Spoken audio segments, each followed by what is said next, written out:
Todas.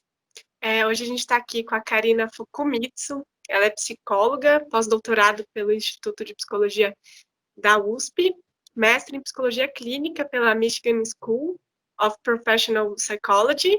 Ela é coordenadora da pós-graduação em Suicidologia da USCS e coordenadora adjunta da pós-graduação em Gestalt Terapia da Unischool.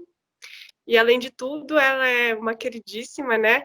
Eu ainda não a conheço, estou conhecendo aqui pelo virtual, mas pelo que eu tenho lido dela, né, e visto os vídeos, né, ela tem um conteúdo muito rico no YouTube também, além dos artigos e dos livros, e está sendo uma grande base para os nossos estudos nesse assunto tão importante que é o suicídio, né? Então, eu vou abrir agora para a fala dela.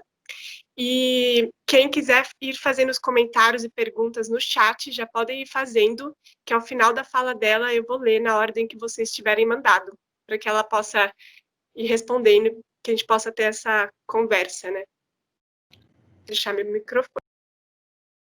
Bom, primeiramente, bom dia a todos. É muito gostoso, né, acordar, né, e perceber que assim o meu trabalho tem sido acolhido, né, divulgado, né, e tem servido como chão, né, como base, como estrada e trilha, né, para alguns trabalhos como os de vocês, né? Para mim foi uma honra saber, né, que vocês já têm e já, né, estão utilizando o programa Raise. E aí o programa Raise é um projeto que foi resultado do meu pós-doc. E assim, para mim foi uma dificuldade tremenda, porque durante o meu pós-doutorado eu tive uma inflamação cerebral, do qual felizmente furtou temporariamente os meus movimentos e a ordem alfabética, né? E aí eu estou de volta agora, né? Então, assim, estou de volta agora que eu falo que em 2014, quando eu estava já no primeiro ano, logo depois que eu entrei no doutorado, que eu entrei em 2013, eu entrei no doutorado com a proposta de estudar cuidados e intervenções aos enlutados por suicídio. Eu já tinha feito um trabalho no meu doutorado, pesquisando as especificidades do luto por suicídio, e aí, então, a USP recebeu uma bolsa da CAPES, que era uma situação bastante inédita, né, por essa agência de fomento estar se mobilizando para ofertar esta bolsa.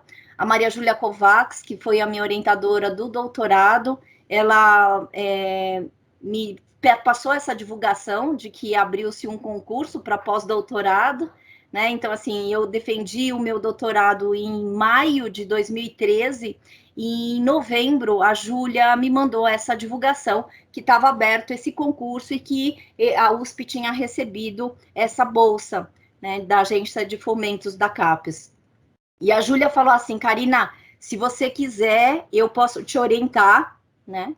E a gente continuar os teus estudos. Bom, né, eu acho que as oportunidades aparecem na nossa vida, não de mão beijada, mas assim, de uma forma muito linda, né? Porque a vida, eu acredito muito na vida, e quando a gente quer, né, algumas coisas, a gente só às vezes precisa fazer a nossa parte. E foi o que eu fiz, eu me candidatei ao concurso, passei, né, para eu conseguir esta bolsa, precisei fazer e pedir uma licença sem remuneração na instituição, eu trabalhava, fazia 10 anos na época, com uma universidade de graduação em psicologia, e aí então eu pedi licença sem remuneração para ficar 2 anos afastada das aulas para eu conseguir fazer o meu pós-doutorado.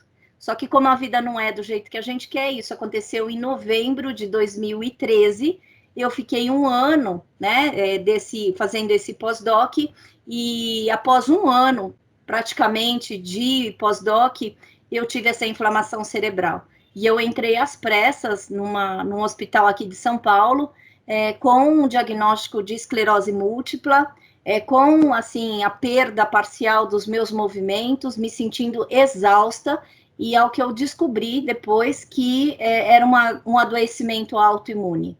Hoje eu falo que as coisas não acontecem por acaso, eu tenho uma gratidão por eu ter bônus de tempo, e aí então eu passei durante praticamente 2 anos tentando me recuperar. não por acaso eu fui me dando conta, né, que no hospital mesmo, quando eu resolvi escrever um livro que é minha autobiografia, porque eu imaginei que eu ia esquecer a minha história, porque naquela época eu já estava esquecendo a ordem alfabética. Você imagina o que eu estou falando, para mim realmente representou uma morte, né? Felizmente que não concreta, mas representou uma morte, porque eu fazendo pós-doutorado, não sabendo a ordem alfabética e não sabendo se janeiro vinha antes de fevereiro ou depois. Quer dizer, é uma coisa surreal que me pegou e eu falei, gente, talvez não seja por acaso e talvez seja para eu realmente comprovar empiricamente e visceralmente tudo que eu escrevo. E assim sempre foi a minha vida. Entrei no caminho da suicidologia por ter uma mãe que tentou várias vezes o suicídio e que me lançou nessa sensação de impotência e de busca de compreensões infinitas. E aí, então, estou eu aqui de novo na minha missão, com o objetivo não de tentar trazer explicações, não tentar trazer definições, né, mas tentar abrir espaços para discussão. Então, por isso, eu agradeço muito o convite para eu estar aqui, né? Eu achei lindo o projeto de vocês, né? Tudo que vocês quiserem em relação a eu apoiá-los, né? Estarei aqui porque eu gosto muito de apoiar quem me apoia. É assim que eu acredito que eu também esteja viva, né? Porque eu contei com a ajuda de muita gente para eu estar agora recuperada, né? E o mais bonito, né? Porque eu descobri a, a inflamação cerebral com a ressonância magnética, né? E como é uma doença autoimune raríssima, que não se configurou como a esclerose múltipla, mas uma mais rara ainda, que atinge de 0,8 a cada 100 mil pessoas, e eu fui a pessoa que foi escolhida, né, lá pelo Papai do Céu para eu ter essa doença, né, que é uma desmelinização aguda dos neurônios, né, em virtude de, a gente sabe que a doença autoimune não tem muita origem, não tem muita explicação, assim como o suicídio. E aí, então, eu ganhei a dádiva, hoje eu posso falar, de ter tido esse adoecimento, primeiro, para eu conseguir parar, para eu reconsiderar a maneira como eu estava vivendo, a lá processo de morrência, que é um título que eu cunhei, né, que é um definhar existencial, que muitas vezes a pessoa está em sofrimento, ela se cala, ela tem um silenciamento dessa dor, desse definhar existencial, que é em virtude de várias fragmentações. E aí, então, o ápice desse processo de morrência, para mim, é o suicídio. E como antídoto, eu trago um outro termo, que é o processo de extrair flor de pedras. E aí, esse processo de extrair flor de pedras, ele é uma expressão que é como se eu estivesse falando para vocês. Eu sempre procurei na minha vida, apesar da escuridão que poderia me sequestrar, inclusive durante esse meu tsunami existencial da inflamação cerebral, eu precisei checar muito essa minha crença, né? E a minha crença era de que se eu estava na escuridão, eu precisava lutar contra toda essa escuridão no sentido de buscar luz. E eu gosto do nome do projeto quando vocês trazem a ideia do girassol, porque tem esse caráter, né? Quando ele não tem sol, um se volta, né, para o outro, né, para a gente ter uma troca de energia. Bom, e aí, então, eu acreditei, e por essa crença que eu acredito que eu estou aqui para contar a história para vocês.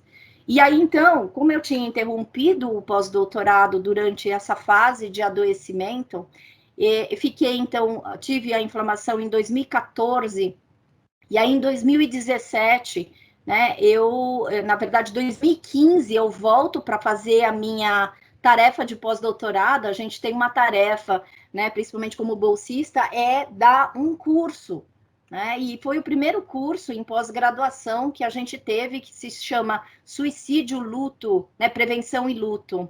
Então, para vocês terem uma ideia, assim, o escopo, eu venho trabalhando, né, a minha missão tem sido despertar a atenção das lides acadêmicas para a gente falar sobre esse assunto. por eu ser uma menina, né, de 10 anos, que teve a mãe, que foi muito desrespeitada, principalmente nas suas tentativas de suicídio, por ter vivido um desamparo enorme como uma familiar, como uma pessoa que queria explicações, compreensões a respeito das tentativas de suicídio, né? Então eu fui migrando com um desejo enorme, né, de estudar a psicologia, né, e de me fazer uma professora universitária a ponto de eu conseguir ter um título suficientemente, quando eu falo título suficientemente, né, bom e aprovável para a sociedade, para me garantir esse lugar que eu ocupo hoje, que eu ganhei a felicidade de ser coordenadora de uma pós-graduação em suicidologia na Universidade Municipal de São Caetano do Sul. A gente já está com a primeira turma em andamento e a segunda turma começaria agora em setembro, mas em virtude da pandemia, nós postergamos o início para fevereiro. E felizmente, assim, tem acontecido uma adesão tão linda em relação a essa pós-graduação, por quê? Primeiro, porque eu duvidei, eu realmente fui muito cética e eu fui muito contra fluxo a exigência acadêmica de fazer esse curso online. Eles pediam, né, bastante para que fosse online, trazendo, né, a ideia de que, bom, a gente conseguiria ter mais alunos. Mas, como eu acredito muito nessa questão do tete a tete, e não só presencial, né, que eu estou revendo bastante, mas, assim, eu acredito na possibilidade da gente criar espaços que a gente possa estar juntos concretamente. E assim que eu começo a fazer todo o meu trabalho de pós-venção. Por quê?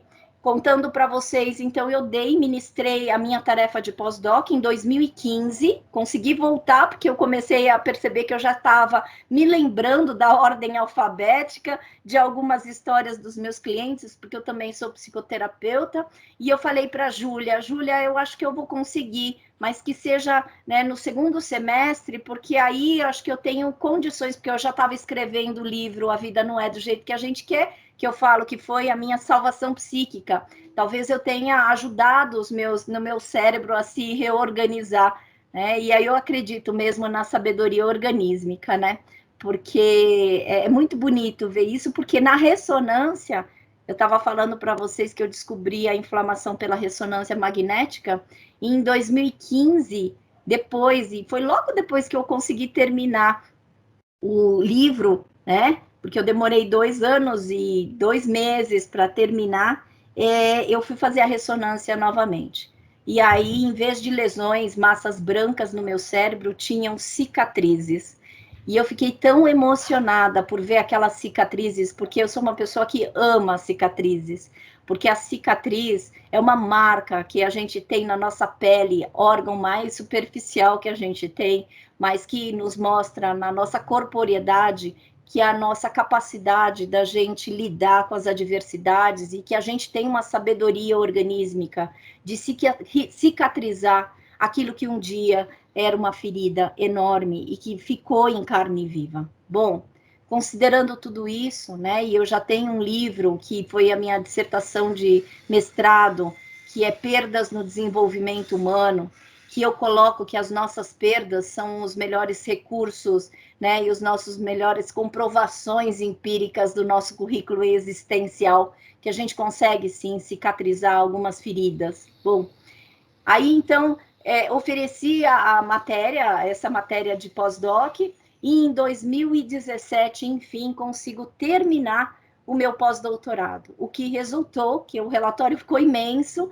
o que resultou em 2 livros. Um deles é esse que a Marina trouxe, que é o programa RAISE, porque eu queria fazer um estilo de protocolo que eu via bastante, que tinha nos Estados Unidos, quando eu fui fazer o meu mestrado lá, e que aqui no Brasil carecia desse material.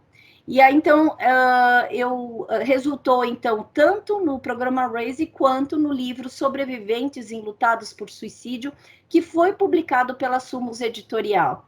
Né? A Forte Editora que publicou o programa RAISE é o mesmo lugar que eu ofereço, né, que é um polo de pós-graduações que eu ofereço a pós-graduação em suicidologia. Por quê? O que significa programa RAISE? RAISE significa ressignificações e acolhimento integrativo do sofrimento existencial. Eu considero que todo processo autodestrutivo traz uma carga enorme, né, de sofrimento existencial. Eu não falo sofrimento mental, eu falo sofrimento existencial porque eu tenho uma perspectiva da Gestalt terapia que traz o homem e concebe o homem como um ser humano em várias dimensões, sejam elas biológicas, psíquicas e espirituais. E aí, então, considerando tudo isso, quero trazer para vocês, assim, que eu consegui finalizar, então, um pós-doc, né, e aí, então, originou esses 2 livros, que um era dedicado para o aspecto psicológico, para a compreensão psicológica do luto por suicídio, então, os principais cuidados e intervenções aos enlutados por suicídio, e o que a Sumos trouxe foi o meu termo, que é, né, o jeito da gente equilibrar o processo de morrência, que é o processo de extrair flor de pedras. E aí eles fizeram uma capa lindíssima, que eu fiquei bastante emocionada, porque a editora me perguntou assim, Karina, a gente pode colocar mais flores nessa pedra? E eu falei, não, o termo que eu quero, né, é patentear, né, como minha criação, como minha filhota, é extrair flor de pedra.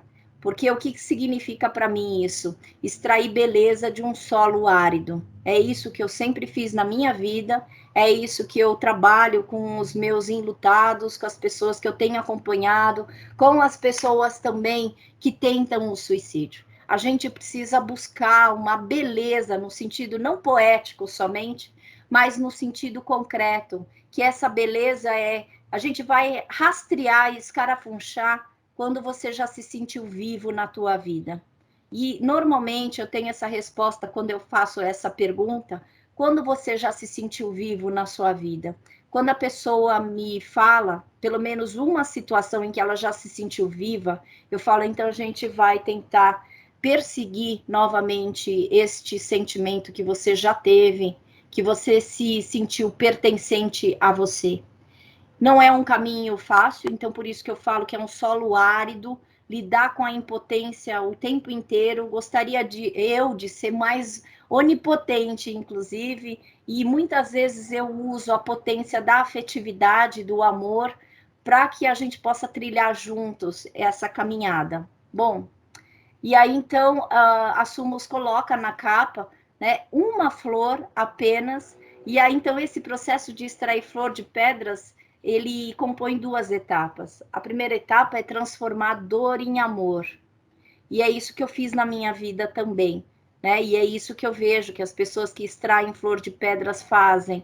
Elas aprendem a transformar a dor, muitas vezes causada pela desarmonia relacional, né, em amor próprio, em amor pela vocação, porque muitas vezes eu vejo que algumas pessoas elas se revivam, né? Elas conseguem se resgatar dos escombros, muitas vezes pela profissão e pela vocação. Foi assim que também aconteceu comigo. Eu vejo na psicologia, eu tenho um amor, assim, um caso de amor pela psicologia que eu acho que eu só consegui e consigo ter uma organização, inclusive, pela escrita, né, e pela fala, porque a psicologia me ofereceu tudo que eu precisava, né, para compreender que se a gente não cuidar da nossa alma, né, se a gente não cuidar do que a gente tem como psique, a gente não vai andar muito, né, porque a gente não pode esquecer que nós temos mazelas, né? E aí as nossas mazelas são aquelas que vão nos empoderar quando a gente suportá-las e superá-las.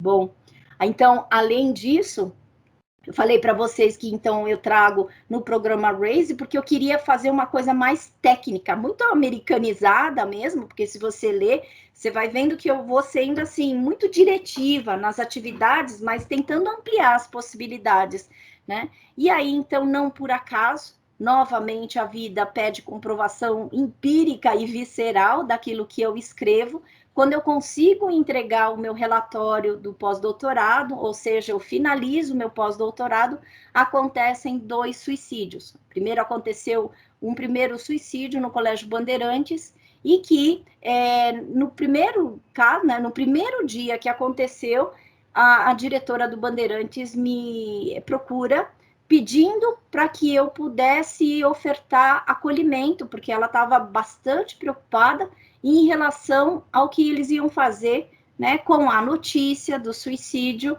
com os alunos, né, que eles estavam ainda em época de provas, então como é que eles voltariam? E eu já tinha feito tudo isso no meu relatório do pós-doc. Não por acaso, né, a gente começou a colocar em prática tudo aquilo que eu já tinha escrito, que estava em teoria, muito de fontes americanas, né, muitos dos meus estudos que eu fui comprando, eu era assim, lá quando eu estava nos Estados Unidos, eu morei durante 3 anos, tudo quanto era material que tinha a respeito de pós-venção, né, e dos estudos do Schneidman, né, dos estudos de prevenção de suicídio, eu comprava. Então, eu tinha muito material para trabalhar, né, e eu só não tinha tido a oportunidade, que essa oportunidade veio quando eu estava fazendo meu pós-doutorado. Enfim, infelizmente, a gente já estava fazendo considerações e a primeira tarefa que eu coloco lá é a gente fazer o acolhimento. Por quê? O programa RAISE, que significa elevar em inglês, também que é um acrônimo que eu falei para vocês, que traz um significado de ressignificações e acolhimento integrativo do sofrimento existencial, ele é muito pautado nos estudos que eu tenho, né? Um dos meus autores principais é o Schneidman. E o Schneidman tem um livro que é meu livro de cabeceira, que é, né, que ele traz que Suicide as a Psychache. Eu poderia traduzir, né, como um sofrimento mental, psíquico intenso, mas como eu já falei para vocês, eu tenho uma perspectiva gestáltica de um ser humano, então eu falo que é um sofrimento existencial intenso. Agora eu quero que vocês pensem, e aí separem a palavra psychache. Ache significa dor. E aí eu desenvolvo nesse programa RAISE, porque o que é um programa? Um conjunto de ações. E aí eu desenvolvo no programa RAISE 4 fases. E que eu abro com esta palavra ache, que significa dor, 4 fases, e que a primeira fase, então, vira um acrônimo novamente, e que significa acolher, cuidar, habilitar para equilibrar. Se eu pudesse reescrever este livro, eu colocaria o E agora como esperançar. Só que eu não seria muito bem considerada para algumas vertentes psicológicas, principalmente da ciência, né? Essa coisa da esperança, que ainda existe algum certo preconceito, mas esse esperançar está muito pautado, né, com a crença do Paulo Freire, que ele fala, né, que a gente tem que aprender a ter esperança do verbo esperançar, não do verbo esperar. E por que eu estou falando isso? Porque eu acho que é uma forma da gente se equilibrar quando a gente tem esperança. E não é uma esperança utópica, é uma esperança que vem, né, do extrair flor de pedras. É você entender que você está no solo árido e que tudo tem o seu próprio tempo para acontecer. Né, que o florescimento de certas situações que a gente semeia, elas vão acontecer, só que a gente é muito imediatista e a gente quer que aconteça no nosso tempo. E aí, então, eu crio uma frase que eu trago, que a vida é a arte que leva tempo. Bom, além dessa fase que eu falei de transformar dor em amor, eu também coloco uma outra fase que eu acho imprescindível para nós que somos pesquisadores, para nós que queremos iniciativas, transformar desconhecimento em conhecimento. Então, é fazer uma produção. Eu sou uma pessoa que amo escrever, né? E vou escrever agora para o resto da minha vida. E se eu não escrever, porque agora eu descobri um glaucoma, e eu estou fazendo um podcast que se chama Se Tem Vida, Tem Jeito, para beneficiar e para que as minhas palavras e esse esperançar possa também chegar aos ouvidos daqueles que não enxergam, porque assim como eu, glaucoma não tem cura, mas eu entendo que assim eu vou tendo uma perda progressiva da minha visão, e isso me levou a querer fazer audiobooks, né, a colocar os meus livros com acessibilidade maior, com pessoas com baixa visão e cegueira, e então eu estou produzindo o podcast Se Tem Vida, Tem Jeito. Enfim, essa é a trajetória que me faz pensar que um primeiro momento, quando o caos acontece, como aconteceu lá no Bandeirantes, e aí depois de 10 dias acontece, né, o segundo suicídio, e aí então aquilo que a gente tinha pensado em termos de ações de acolhimento, de cuidado, de habilitação, né, e de equilíbrio, esperança, né, de esperançar, a gente pôde trazer em duplicada, né, em duplicata, porque assim foi, infelizmente, um momento caótico na vida de todos, inclusive da minha, porque assim a gente fez várias ações lá no Band, só que isso proporcionou uma abertura muito grande na sociedade brasileira. Que aí eu vejo que teve uma mudança de paradigma e eu não estou ostentando essa ação somente, mas olha só, em 2017 aparece o Jogo da Baleia Azul e aparece um documentário 13 Reasons Why do Netflix, que assim foi um dos piores episódios que eu já pude assistir na condição que ele estava, né, na primeira temporada, né? Que aí eu vou dar o spoiler mesmo para a gente ter uma revisão, né, que no último episódio, né, tem uma pessoa que se mata, né, e mostra a maneira como ela estava se matando, que aquilo eu fiquei horrorizada, mas lembra que em 2017 eu ainda estava me recuperando. Eu fiquei horrorizada, não tive forças, inclusive, para ir contra esse documentário, né, esse filme, mas, assim, a expansão foi muito sensacionalista da gente falar sobre suicídio. O Bandeirantes teve uma atitude muito corajosa em termos de Brasil, porque suicídios sempre aconteceram aqui no Brasil. Só que a atitude que eles tomaram foi a de, né, bancar e falar claramente. Foram 2 suicídios, mas que a gente já contratou uma especialista em suicidologia, né, que trabalha com luto por suicídio. Você entende? Foi uma forma muito consciente. Eu vi muitos movimentos, inclusive, de ex-alunos, né, se juntando para defender os ataques, né, que o Bandeirantes recebeu. Obviamente, como uma escola extremamente tradicional na sua qualidade de ensino, e eu defendo assim com boca cheia, sabe, gente? Porque eu fui muito privilegiada de ser acolhida por essa família Bandeirantes, né? Então, assim, eu vi alunos nessa época se juntando para dar força, né? Para falar que não é por causa do estilo de ensino, porque quem coloca um aluno na escola é o próprio aluno e os pais. Quer dizer, não é necessariamente uma responsabilidade, né? A escola se propõe e tem uma grade curricular e tem um estilo pedagógico que é a família que precisa resolver. Então, eu comecei a identificar que todas as vezes que acontece um suicídio, sempre existe a necessidade de culpabilizar alguém. E aí eu entro nessa época, principalmente falando, embora o suicídio não seja culpa de ninguém, é um dos maiores sentimentos que a gente percebe no luto por suicídio. Por quê? O suicídio coloca a gente em 3 áreas que eu costumo trazer. Coloca a gente numa área chamada impotência. Quem de nós não se sente impotente quando se vê, né, quando precisa lidar com o suicídio? Uma outra área que é a busca incessante de explicações. Então, coloca a gente numa área do não saber. E aí a gente vai precisar ser humilde o suficiente de falar que a gente não tem todas as respostas. Infelizmente, até eu que estudo o suicídio, né, há muito tempo, que eu posso me considerar uma pessoa suicidologista desde os meus 10 anos, então eu tenho aí 39 anos de caminhada, né? Ou 49 anos de caminhada aí, né? Então, assim, mesmo eu não consigo ter todas as respostas. E aí, então, eu preciso ser humilde o suficiente para falar quando alguma criança me fala, mas por que ele se matou? E eu falo assim, talvez a gente nunca vai ter essa resposta. Eu também gostaria de te dar uma resposta correta. mas o que eu posso falar é que ele não estava bem. Eu não vou falar assim para a pessoa, para a criança, ele foi para o céu, ele foi dormir, né? Ele estava triste. Por quê?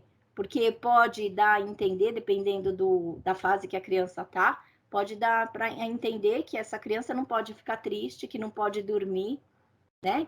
Então, talvez a gente possa falar, essa pessoa não estava bem, né, a ponto de querer, né, acabar com a vida dela, terminar com a vida dela, não estar mais aqui, né? Eu acho que tem maneiras da gente fazer um trabalho psicoeducativo, inclusive sobre a linguagem do suicídio. Bom, e é isso tudo para contar para vocês, né, o quanto que é importante o acolhimento. Existe uma ideia que o CVV traz desde o ano passado, que falar é a melhor solução. Eu tenho as minhas dúvidas sobre isso. Não que eu esteja criticando essa ideia, mas falar sim pode ser uma solução. Mas eu acredito que acolher seja a melhor ação. E como eu consegui ressurgir das cinzas, né, e aí eu aumentei e ampliei meu escopo de estudo sobre processos autodestrutivos quando eu adoeci, porque afinal doença autoimune é um processo autodestrutivo, porque eu só errei na dose de me proteger, né? O meu próprio organismo fabricou o cortisol, né, que é o hormônio do estresse. Quem de nós não fica estressado nesse momento, né? E nos outros momentos da vida, né? Então, eu só errei a dose da produção do meu hormônio. Então, eu desenvolvi essa doença autoimune que me fez realmente e me obrigou a parar. E agora eu tenho um pouco mais de clareza, né, sobre os processos autoimune, o processo autolesivo, porque durante esse tempo todo eu desenvolvi, porque eu já não estava mais tomando corticoide, mas eu desenvolvi um processo alérgico que me fez ficar, né, em carne viva aqui no braço principalmente. E aí, não por acaso, nessa época eu estava recebendo muitas pessoas com autolesão. E eu falei, aí de novo a vida me, né, testando. E aí teve um dia que realmente assim, aqui no meu, né, nessa parte aqui, estava em carne viva. E eu tenho um cliente que me ajudou muito a desenvolver a compreensão da autolesão. Hoje em dia a gente não fala mais automutilação. A gente está utilizando o termo autolesão não suicida, tá? Porque a automutilação significa tirar um pedaço da gente. E a gente não faz isso, a gente corta. Então a gente faz uma autolesão na nossa pele, que é o órgão mais superficial que a gente tem, mas faz parte dessa região fronteiriça entre eu e o outro. Então, não por acaso que eu comecei a identificar. E aí, voltando para a história do meu cliente, estava lá na sessão e ele falou, nossa, e ele se autolesionava, né? E eu falei assim, ele falou, nossa, hoje você está pior que eu, né? E aí, então, a gente vai criando, porque ele tinha o costume de se cortar aqui, de uma forma muito profunda aqui, fazer um cortezinho aqui e aqui um outro corte. Esse moço estava se descobrindo homossexual, né? E aí, então, com uma dificuldade imensa de sair do armário, ele falava isso, né? Inclusive porque ele tinha muito medo da reação dos pais, né? Principalmente da mãe, porque os pais eram separados. E aí, então, quando ele fala, nossa, Karina, você tá pior que eu falei, eu tô. O negócio tá bem difícil, porque eu não quero coçar, mas é muito parecido com quando você me fala que você não quer se cortar. Mas tem hora que, assim, a situação fica tão desesperadora que eu tenho vontade de coçar e me coço. E aí, assim, eu conto para ele, eu tenho desenvolvido algumas estratégias que eu coloco curativo, a minha filha à noite coloca pomada, eu envolvo meu braço com várias faixas, inclusive amarro, e eu acordo sempre sem a faixa e em carne viva.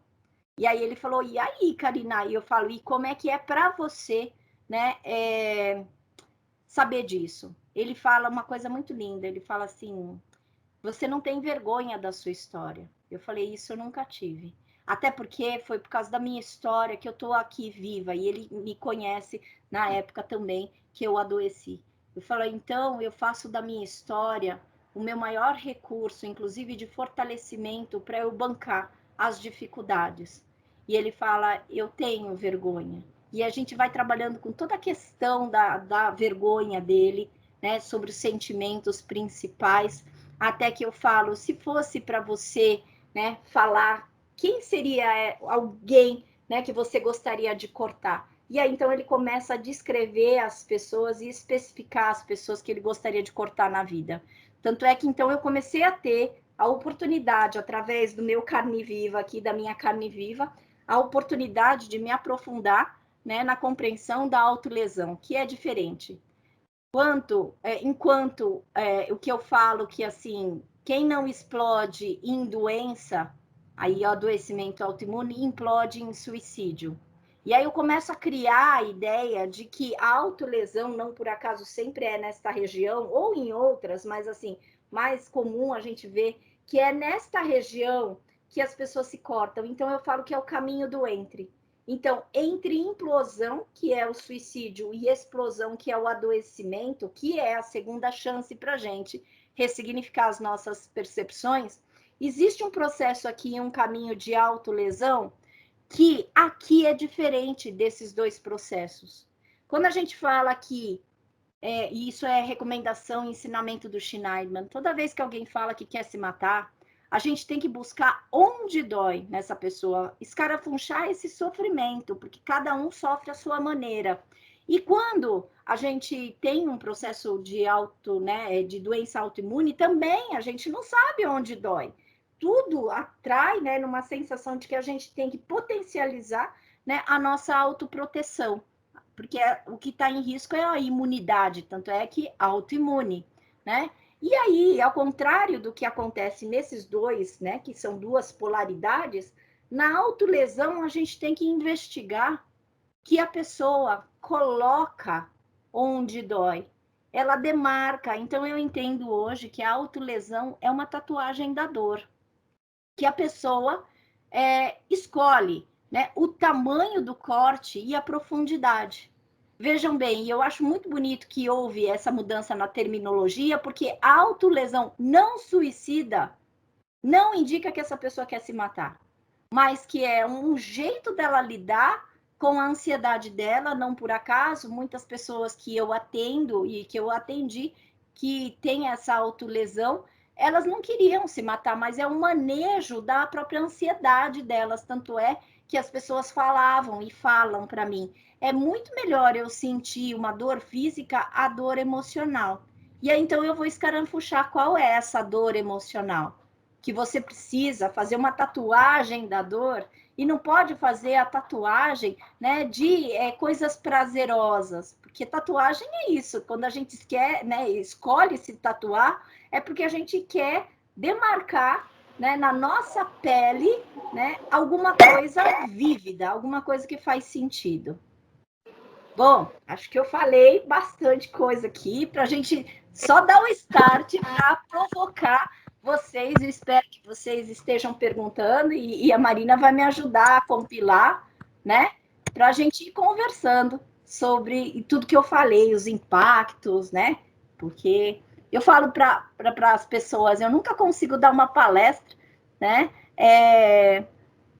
Igual a outra, porque eu gosto dessa ideia que a vida é a arte que leva tempo. Então, a gente vai lidando com as demandas da vida. E durante essa pandemia, não sei se vocês perceberam o quanto que a gente está tendo de ser muito inovador, né? A gente está tendo que ser muito criativo.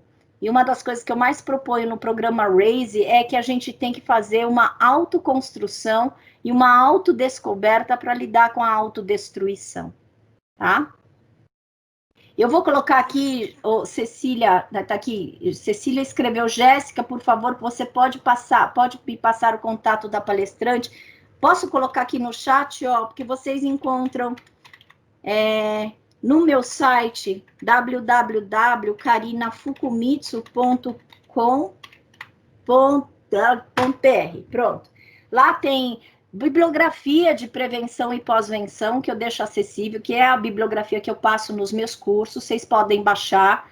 Lá tem informações do programa Raise, lá tem também informações da pós-graduação, tem uma loja virtual que eu tenho todos os meus livros, tá? Então, assim, lá eu estou tentando compilar, eu não tenho tido muito tempo para responder e-mails, né? Então, o negócio está bem difícil em termos de tempo. Então, vou pedir encarecidamente para que você, né, não mande, por enquanto, durante esses 2 meses, né, nenhum e-mail para que eu possa responder, porque realmente eu estou, assim, com uma lista de afazeres que está ficando bastante grande para mim. Então, é um jeito também de eu me proteger e de eu não ficar tão estressada. Então, eu estou pedindo para que vocês me poupem durante pelo menos esses 2 meses, para que eu possa conduzir aí a minha jornada, né? Eu sei que tem demandas enormes, né? Mas, assim, também é um jeito que eu também criei a partir do meu adoecimento. Eu tenho deixado cada vez mais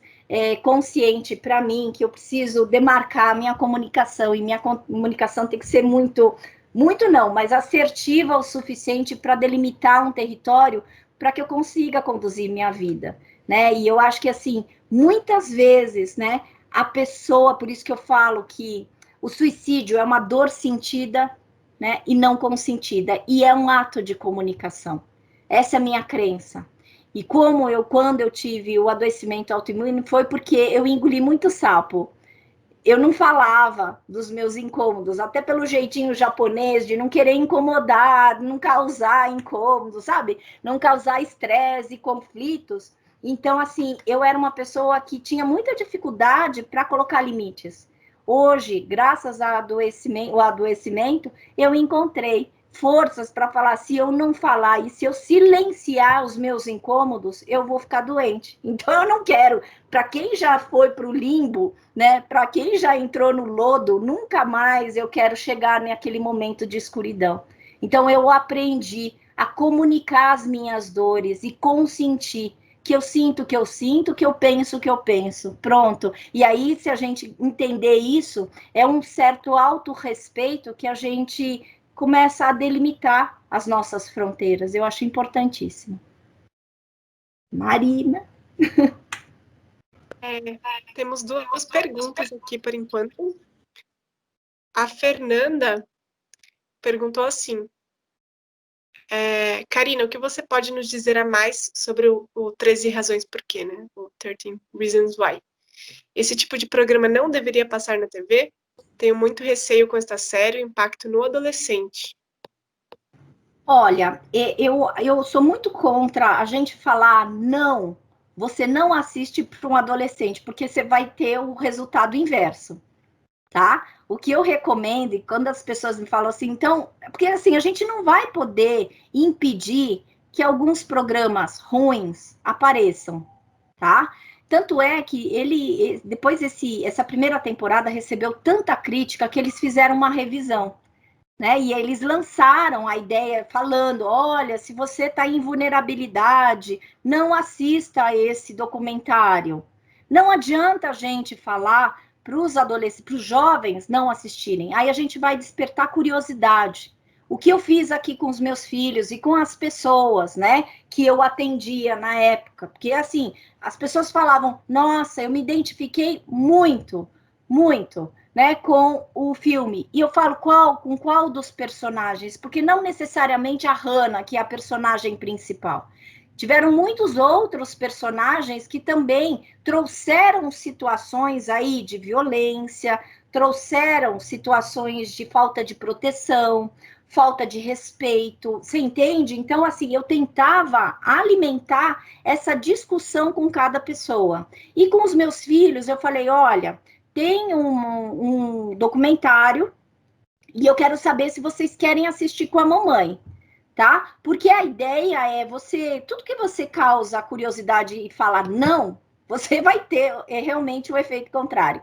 Então, o que eu te falo, assim, não adianta falar não, mas o que adianta é falar: assiste e veja aquilo que mais te impactou. E vamos abrir diálogos e conversas sobre isso. Tem mais duas perguntinhas, que surgiu Ótimo. mais uma, da Júlia. Ela pergunta assim: Karina, como você acha que a atual situação de pandemia pode influenciar nas taxas de suicídio e adoecimento mental? acredito que isso pode ter mais reflexos posteriormente. O que você acha? Eu também acho, e em março eu não precisava ter bola de cristal, né? Como uma estudiosa e acreditando que o suicídio é um sofrimento existencial intenso, segundo, né, a ideia do Schneidman, eu, com o pessoal da pós-graduação em suicidologia, depois aí eu passo aqui, eu tenho esse programa RAISE, certo? Eu abri um filho, né, do programa RAISE, que eu chamo de programa RAISE Somos Mudanças. Então, preocupada, né, realmente com a exposição que a gente estava vivendo em relação à crise, porque, assim, a gente entrou de novo em março, e aí, assim, eu acredito que o meu adoecimento me ajudou muito para eu ter essa sustentação para dar conta desta pandemia, porque, para mim, foi quase um exercício antecipatório para lidar com o não saber, com a incerteza, com o desconhecimento. E tudo que a gente foi vivendo, primeiro, todo mundo precisou se preservar na própria imunidade. Eu estava na batalha desde 2014 com isso. Não estou falando que eu fiquei adiantada, mas eu vi a função da minha doença, né? Porque eu precisei realmente aprender a me resguardar na minha imunidade. O que todos nós precisamos e fomos obrigados. Agora, a gente foi furtado da escolha, porque foi quase um distanciamento e um isolamento, né, muito compulsório, né, porque assim, foi obrigatório isso, né, não porque a gente escolheu, então a gente se sentiu extremamente impotente, inseguro, né, e todos os in que a gente tem, e in significa negação, é um prefixo que significa negação. Isso quer dizer que em março, dia 29 de março, eu lanço, né, um convite para os meus alunos da pós-graduação, da primeira turma, né, falando, gente, vocês podem achar estranho. Eu achei que eles iam me achar louca, né, porque estava todo mundo inseguro, ninguém sabia para onde direcionar a sua própria energia, e eu chego com né, esse jeito falando assim, olha, eu acho que a gente tem que desenvolver, a gente só vai ter um futuro se a gente cuidar do aqui e agora. Eu gostaria de convidá-los, para quem tiver disponibilidade, para quem tiver interesse, a gente fazer algumas ações simples. Porque aí eu trago uma frase que eu criei nessa época: suportaremos a dor com atos de amor. E aí, então, eu trago ações do aqui e agora e que nós nos tornamos agentes de mudanças. Por isso que programa RAISE somos mudanças. Porque eu acreditei que desenvolvendo ações, como eu já tinha feito esse programa de ações no programa RAISE, né? Então, para mim, ficou um pouco mais fácil esse caminho de falar, a gente tem que fazer ações simples. Eu achava um absurdo, em alguns lugares, estarem vendendo máscaras a 20, 25 reais, sendo que todo mundo estava com muito medo de ficar desempregado, se não é que já tinha ficado. Né? Algumas pessoas já estavam recebendo férias, quer dizer, assim, as pessoas começaram a vislumbrar uma situação, inclusive financeira, que começou a trazer um medo e muito pânico nas pessoas. Ou seja, eu falei, gente, eu vou. Uma ação simples, para vocês verem com o que eu estou propondo, é ação simples. Você não precisa tirar né, da cartola. Né? A gente precisa ver que algumas necessidades vão aparecendo e a gente vai tentar fazer esse trabalho um pouco assistencialista, né? Para que a gente possa lidar com esse gerenciamento de crise, que é uma crise. Então, eu comecei a costurar máscaras. E aí eu comecei a direcionar as máscaras para os... Tem uma tribo indígena, tem o pessoal lá do Núcleo de Assistência Social do Instituto Sete Sapiens, que a gente faz também um grupo de apoio aos enlutados por suicídio, que eles ajudam muitos institutos de longa permanência, né, locais de longa permanência, com os idosos e com crianças. Né? Teve muita gente que me fez pedido, então estava a Karina lá, né, mobilizando as ações e costurando máscaras. Mais de 500 máscaras eu costurei juntamente com pessoas que também sabiam costurar. Essa é uma ação. A outra ação a gente vai precisar para algumas situações e para algumas instituições que tiveram suicídios, a gente precisa trazer a proposta de um atendimento psicológico. Para estas situações eu mobilizei, né, uma lista de psicólogos que também, olha, gratuitamente. Aí você fala, mas eu sou contra trabalho gratuito. Não nessa época de pandemia, sabe? Eu acho sim que a gente tem que fazer a nossa parte. E aí, então, mobilizei listas, né, com 30 pessoas, né, então teve uma instituição que teve um luto por suicídio, que teve um suicídio, e que a gente mobilizou para os colegas, para os agentes, para as pessoas que trabalhavam lá, né, esses atendimentos online gratuitos. Né? A gente teve também uma turma que fez uma ação que fez plantão psicológico para os profissionais que estavam na linha de frente. Quanta ansiedade esses profissionais viveram, minha gente. E aí eu achei imprescindível esta ação de plantão psicológico para os profissionais da saúde, que se estendeu para plantão psicológico na educação. A gente também teve pessoas que se habilitaram a ministrar cursos sobre luto, sobre morte. A gente também teve uma pessoa que trabalhou com ação para falar para as crianças. A gente até publicou agora, né, como falar com as crianças sobre o coronavírus.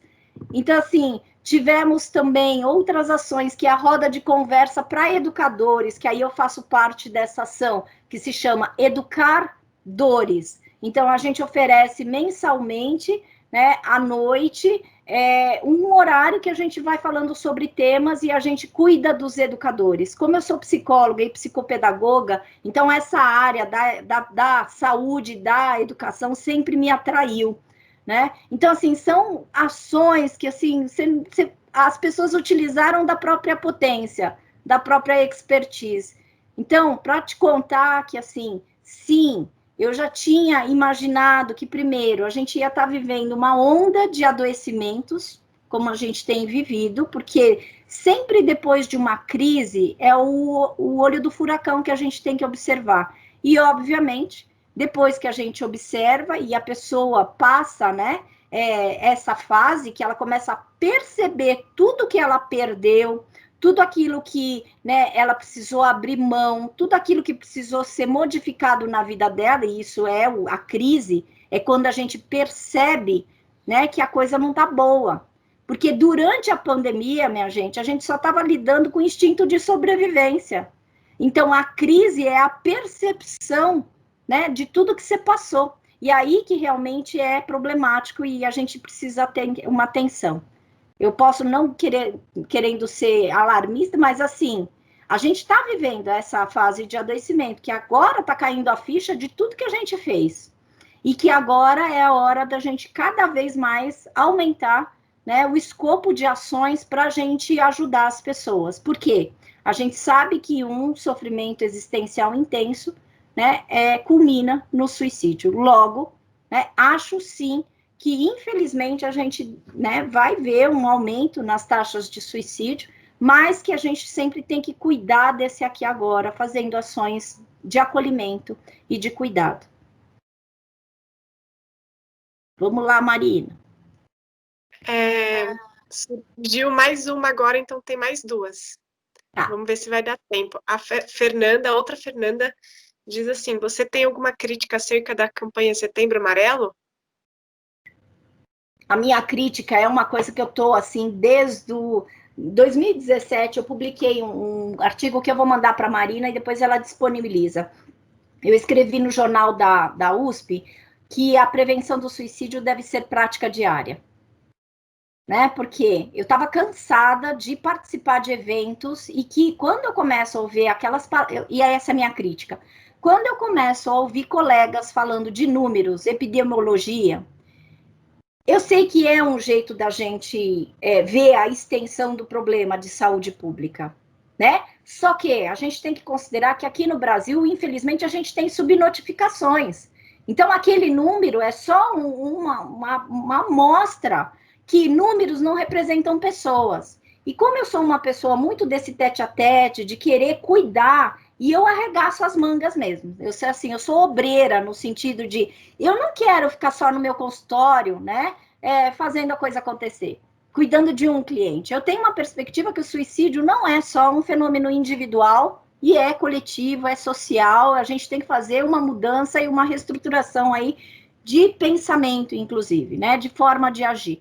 Então eu falo assim, olha, não é que eu não goste de palestras que só falam números, né? Porque isso nos posiciona. Mas, assim, ficar falando só isso, o que você está fazendo efetivamente para fazer uma mudança?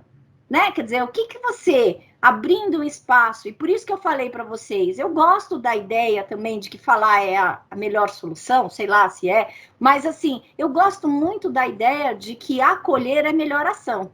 O que você está fazendo efetivamente para um sofrimento alheio e o teu próprio sofrimento, né? E aí, então, por exemplo, eu tive uma ideia que logo depois que eu voltei, ressurgi das cinzas, uma ex-aluna minha da universidade que eu lecionei, trabalhava no CAPES da cidade Ademar, tá? E aí ela falou, a gente queria que você viesse conversar, que a gente é o segundo território que tem maior número de suicídios.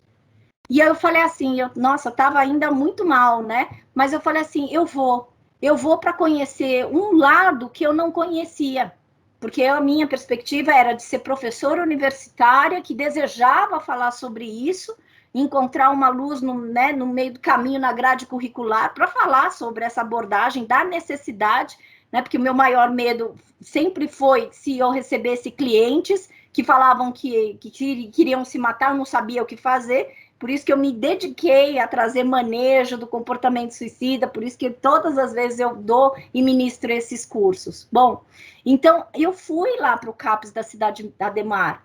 Eu fui sendo contratada? Não, né? Eu fui gratuitamente porque eu queria colocar a mão na massa e conhecer uma coisa que a gente fala que é problema de saúde pública, mas o quanto né, que eu estava envolvida com a questão da saúde pública.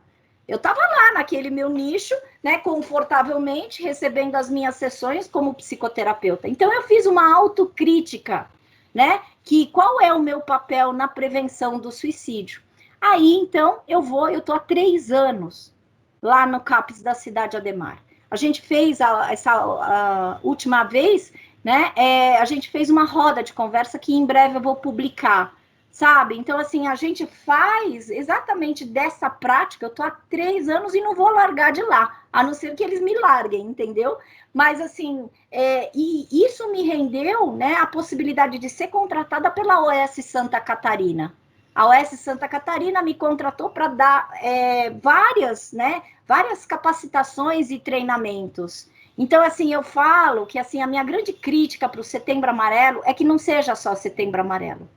A nossa prevenção tem que ser de janeiro a janeiro, porque se a gente fala que o grande vilão é o sofrimento, minha gente, a gente tem que encontrar ações e formar ações para a gente cuidar desse sofrimento humano. Eu já parei de esperar por políticas públicas, entendeu? Então, assim, enquanto até o momento da minha morte que vai chegar, eu vou militar, mas eu não fico assim fazendo questões políticas, eu não entro nessa seara também, né? A minha intenção nunca foi ser política, então, assim, eu quero ser professora, fazer ações, psicoterapeuta com uma visão muito mais ampla, tá? Porque a crítica que eu tenho é do Setembro Amarelo, que todo mundo resolve em setembro falar sobre isso. E aí depois outubro até tem algumas coisas, novembro, aí depois o ano inteiro começa a virar cor, né? Fica um arco-íris que eu acho lindo de morrer, mas assim, o que você vai fazer, né? Porque é isso, estabelecer políticas públicas e planos de prevenção tem que ser prática diária, né?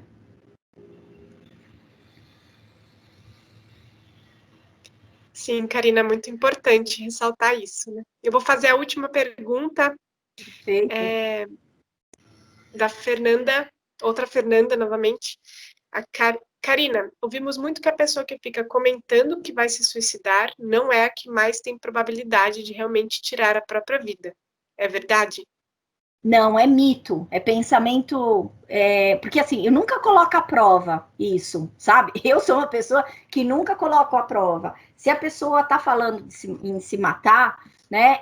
Leva sempre a sério. E você fala, o que você quer dizer com isso? Qual é a dor que você quer matar? Porque eu também considero que muitas pessoas, graças à característica da ambivalência do comportamento suicida, a gente tem que considerar isso. Isso também é um ensinamento do Schneidman, né? Que assim, ó, ele tem uma frase que eu gosto bastante, que ele fala assim, que o suicídio é um ato definitivo para um problema temporário. Isso quer dizer que o Schneidman, quando ele fala que é um sofrimento existencial psíquico, né, intenso, a gente está falando assim, que dor é essa que faz com que a pessoa comunique que ela quer se matar? Não é assim só para chamar atenção. E que mesmo que seja para chamar atenção, é um ato de comunicação, concorda? E aí, assim, eu sempre levo a sério. Mesmo a pessoa falando, mas né? Porque, assim, uma das coisas que eu mais ouvi quando era pequena, e essa foi a minha grande ferida, de profissionais falando, dona Yoko, a senhora não cansa de tentar se matar? A gente está cansado. A próxima vez a senhora tenta de um jeito mais efetivo para fazer com que a gente não perca tempo com a senhora. Gente, isso aqui é assim, é um estupro, né? Para assim, as crianças, porque eu tinha 10 anos, minha irmã 12 anos. Interessante que a minha irmã não se lembra disso, mas assim, para mim ficou tão marcado que virou tatuagem de missão, né? E aí, então, isso que a gente não pode, e eu acho muito legal a tua pergunta, por quê? Você está me ajudando a desmistificar e fazer um trabalho psicoeducativo que eu falo, sempre leva a sério. Uma comunicação de alguém que fala, eu quero me matar, quem fala não faz, isso não é verdade. Porque quem fala está pedindo socorro e está comunicando que existe alguma coisa que não está bem.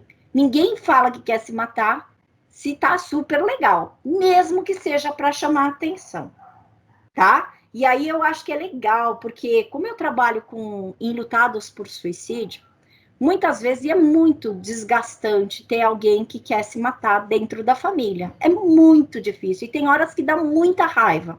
Eu mesmo, quantas vezes eu não tive raiva de uma mãe que eu gostaria de ter, uma mãe ideal, é óbvio, né? Então eu tinha muita raiva. E tinha horas que eu falava, nossa, eu tô tão cansada de ficar vivendo a vida dela, sabe? Sendo essa protagonista da vida dela. Então, assim, você precisa também acolher essas pessoas que estão cansadas. Né, falando, eu sei que parece que ela só quer chamar atenção, mas assim, nunca coloca em dúvidas, porque os enlutados, quando eles falam para mim, eles falam, eu estava tão cansado que hoje eu preferia estar cansado, né, até a morte dessa pessoa. Né? Então, assim, eu não estou falando isso para trazer mais culpa, mas eu estou falando que se essa pessoa está viva e está falando, e mesmo que você não consiga ajudá-la, você precisa falar assim, então me ajuda a te ajudar, eu vou procurar alguém que tenha a disponibilidade que eu não tenho. Então, muitas vezes foi isso que eu tentei fazer com a minha mãe. Né? Eu descobri que eu não podia ser psicoterapeuta dela, eu levei, né, a minha mãe para psicoterapeutas, para psiquiatras, a minha irmã também. Então, a gente fez um trabalho com a minha mãe que foi muito... hoje eu acredito que foi muito bacana. E minha mãe ressurgiu das cinzas, né? Então, assim, a minha mãe teve um ensinamento, que eu acho que esse é o ensinamento também, não somente do processo de morrência, mas, né, do processo de extrair flor de pedras, porque a minha mãe não parou de querer se matar. Parou, né, quando eu tive o aborto espontâneo, eu estava na curetagem, depois da curetagem ela fala, Karina, você perdeu muita coisa comigo. E eu falei, perdi, mãe, eu perdi uma infância e uma adolescência dos meus sonhos, porque eu vivi para você e por você. Tanto é que a minha escolha profissional é para cuidar de pessoas, né, para tentar entender minimamente o que faz uma pessoa querer se matar, né? E aí então ela fala, então agora você tem uma parceira, que eu vou ser militante com você. E aí foi por isso também, pela aceitação e a parceria com ela na prevenção, que eu achava que eu era a única pessoa que vivia isso, juntamente com a minha irmã, né? Nós éramos as duas únicas sequeladas, né, por ter alguém que queria se matar. Eu migrei, e aí foi aí que eu entrei no doutorado, com a proposta de estudar luto por suicídio, porque eu já tinha uma parceira, então para mim já era bem bacana. E aí então eu falei, eu vou cuidar de familiares que perderam as pessoas impactadas, porque eu quero entender, né, se esse tipo de luto é diferente e que é diferente de outros lutos, né, causados por outras mortes.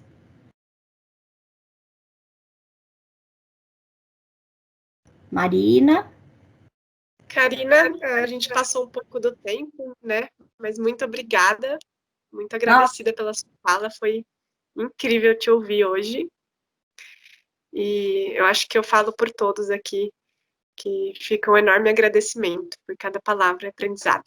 que a gente possa se encontrar futuramente. Vou abrir para a Tati poder falar também. Tá ótimo. Gente, obrigada pela oportunidade. Assim, para mim teve muita qualidade, né, nessa interação, nessas perguntas, né, que vocês fizeram. A presença não tem explicação, mesmo que seja virtualmente, né, a presença eu acho que é o nosso maior mérito, né? E a forma como eu fui acolhida por vocês, só tenho que agradecer.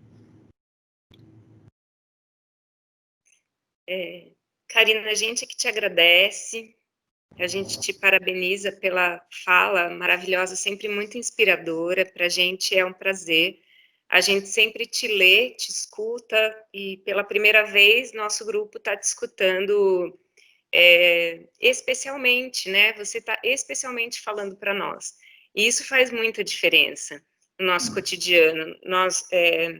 Eu sou professora aqui na PUC Campinas e estou desenvolvendo desde o início desse ano um projeto de prevenção de suicídio, conscientização, prevenção, reflexão, com uma escola estadual e com uma comunidade paroquial. Aqui na região de Campinas, essa escola estadual nos procurou ano passado, não tiveram caso de suicídio, mas estavam muito preocupados com quantos alunos estavam desencantados com a vida, né, se machucando, falando em morrer, e esse coordenador mandou um e-mail, e daí disparou, né, para a gente. Ele mandou um e-mail, e daí nasceu o projeto, e daí nasceu também o contato com a paróquia, que é essa questão de também ir ver onde há uma espiritualidade presente, uma esperança presente, se isso também cria outros caminhos. Então, nosso projeto tem atuado nesses dois segmentos, por enquanto, e muitos outros que foram surgindo. Parece que quando a gente vai criando isso, outras pessoas vão se agregando e o movimento vai ficando maior.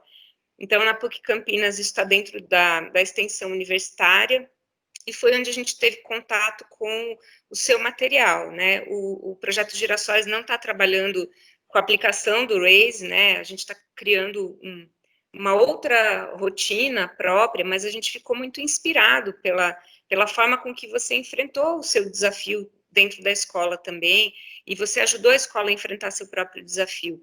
Então, agora a gente está traçando esse caminho, porque construir tudo isso, né, a gente, claro, tenta se inspirar em todo mundo que já trilhou de alguma forma esse caminho, mas o nosso aqui dentro tem sido muito novo. Será por 2 anos junto a essa escola, né? Então ficaremos por 2 anos com eles e por 2 anos com a paróquia, e a gente tem encontrado os nossos caminhos. O nosso caminho tem sido inicialmente um caminho de encontros para promover o que a gente chama de sentinela, né? De momento sentinela, de pessoa sentinela. Então, o que é a gente criar essa forma de ser um sentinela dentro da comunidade, né?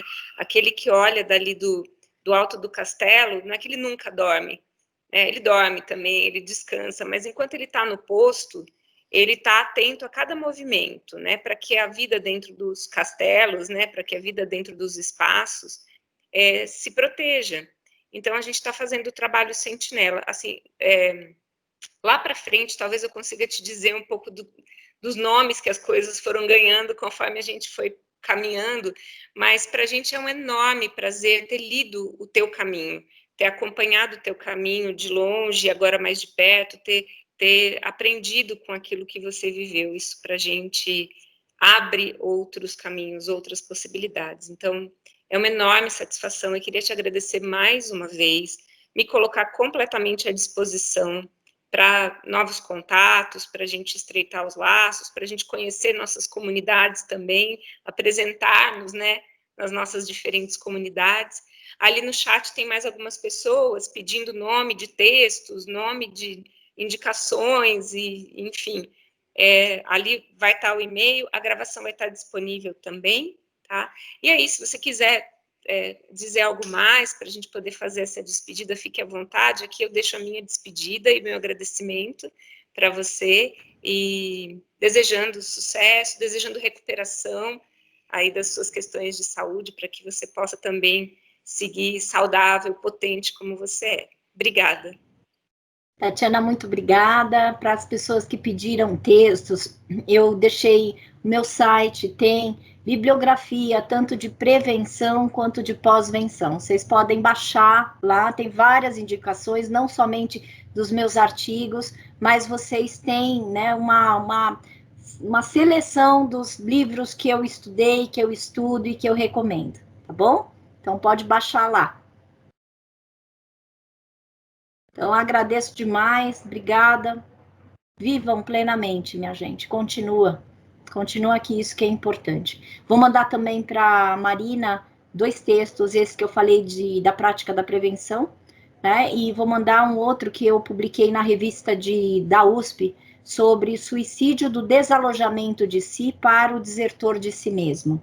Tá? Que aí fala do processo de morrência, de extrair flor de pedras e toda a minha concepção, né, de trabalho. Então, eu vou mandar via WhatsApp, tá? E aí, assim, Tatiana, estamos juntos e estaremos. Obrigada.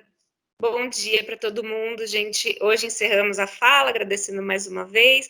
Bom dia para todo mundo, bom final de semana. Hoje à noite nos encontramos de novo para seguir com a nossa programação. Obrigada, bom descanso. Tchau, Até queridos. mais. Tchau. Obrigada. Tchau, gente. Bom final de semana a todos.